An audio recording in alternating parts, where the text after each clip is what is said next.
这是一台叫做理光 GR3 的相机，在5年的时间内 ，GR3 总共推出了4个版本 ：GR3、GR3X、GR3 HDF 和 GR3X HDF。简单来说，就是广角版、中焦版、广角柔光版和中焦柔光版。那它们对应的价格是这样的：多了一个柔光滤镜，它就能多卖你1000块钱，但是它还是供不应求。直到2025年的今天，你依然很难原价买到它，加价在600元到1000元不等，很夸张。无论是新手小白还是摄影老炮，都在追求它。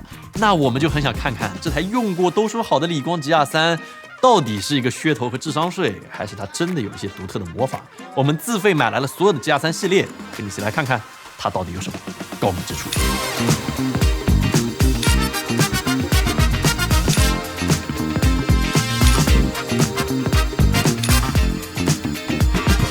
在如今相机越来越大、功能越来越复杂的今天 ，GR3 我觉得最核心的优势可能就是小巧，它的镜头不可更换，但是它里面的传感器其实是一块 APS-C 画幅的传感器。你可以看一下，相比常规的手机大概要大这么多，和富士的 X160基本上是一样的大小。但是问题在于，富士 X160你只能背在身上或者放在包里面，但是 GR3 能够很轻松的放进你任何一个口袋，这大大增加了你带它出门的可能性。平时下楼吃个饭，和好朋友碰杯，和家人团聚，只要掏出来，然后咔嚓，这个生活的点滴就会被你记录下来。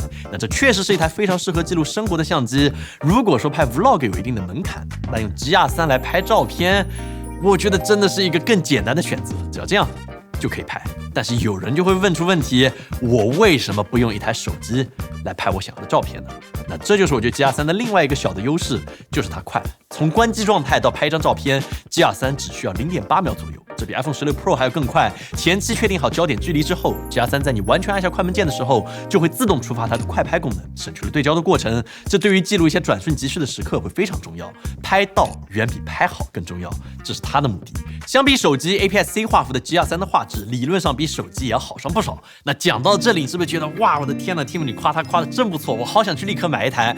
先不要着急，毕竟它是一台相机，我们必须得从一台相机的标准来看看它拍的照片到底怎么样。首先 ，GR3 全系列用的都是这一块2400万像素的 APS-C 画幅传感器，不可以更换镜头，标准版是等效28毫米的焦段 ，GR3X 是等效40毫米。所以 GR3 的画质表现，你乍一看吧，的确还不错。无论是镜头的解析力，还是 f2.8 光圈之下的虚化效果，那都非常好。尤其是 GR3 自带这些风格滤镜，加上这个 HDF 这个特殊版本的柔光滤镜，拍出来照片确实非常讨喜，和 iPhone 这样的手机也确实拉开了不小的差距。那像这些都是用 GR3 拍的。在这么小体积之下，你会发现 GR3 的画质呢，它的确没有太多的对手，而且它本身有机身防抖，拿稳之后快门可以降到1/5秒，也基本上可以保证画面可用。那这些都是我觉得它比较好的地方，但是缺点它有吗？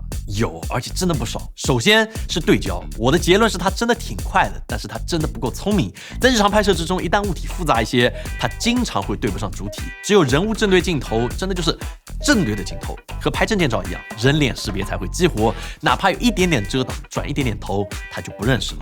还有一点非常烦的就是它对焦的拉风箱真的很严重，它会有个严重的呼吸效应，让你感觉画面一下子会变大，一下子变小。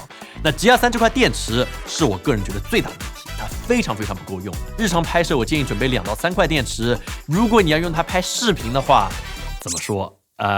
不要用它拍视频，1080p 60帧就算了，视频对焦等于没有。所以如果你想用它来拍视频，在家拍照片的话，请你用手机或者别的相机。所以总的来说 ，GR3 在我看来，它画质很好，色彩很讨喜，操作起来很舒服，但是同时它的对焦、续航、视频能力都是一台非常拉垮的相机。它就是一台偏科的，能够塞进你口袋里面的 APS-C 相机。如果你想让它做你发现生活的眼睛，做一些街拍，那它真的很合适。但是除此之外，可能都不是 GR3 适合发挥的地方。我个人非常喜欢标准版的 GR3， 也就是28毫米这个版本，相比40毫米的 GR3X， 广角能够记录下更多的画面内容，但是对你的拍摄方式会更加有挑战性一些。可能女生会选择 GR3X 更多一些，因为拍摄人像会更合适一点。但是如果说你选择标准版 GR3， 你也可以选择裁切到35毫米或者50毫米这2个焦段，它是通过直接数码的裁切来实现的。但是画质我觉得也还算可以接受。那至于 HDF 这个柔光滤镜应不应该买？那对于女生来说吸引力会更大一些，但是拍摄常规的景物的话，我觉得很多时候会起到反效果，所以看你个人的喜好。GR3还有个隐性的优点，就是它有很多自定义的配件，很多厂家都为这个相机型号开发了很多奇奇怪怪的闪光灯或者镜头环。如果你想的话，你可以把它变成这样来体现你的风格，这或许也是很多人选择它的一个原因。那最后还有一点 GR3我觉得做的不错的，就是摄影的松弛感。就是如果手机是日常生活，相机是我们这些人的工作，那理光正好在他们中间。你在翻阅它相册的时候，这些照片注定不会有专业的微单好，但是也没有手机相册里面各种截图、二维码的杂乱。GR3能够让你好好的记录你看到的东西，它不需要你用微单一样完美的构图、精细的打光，但是也绝对不是每次开饭前手机先吃这种例行公事。所以你觉得你会心动吗？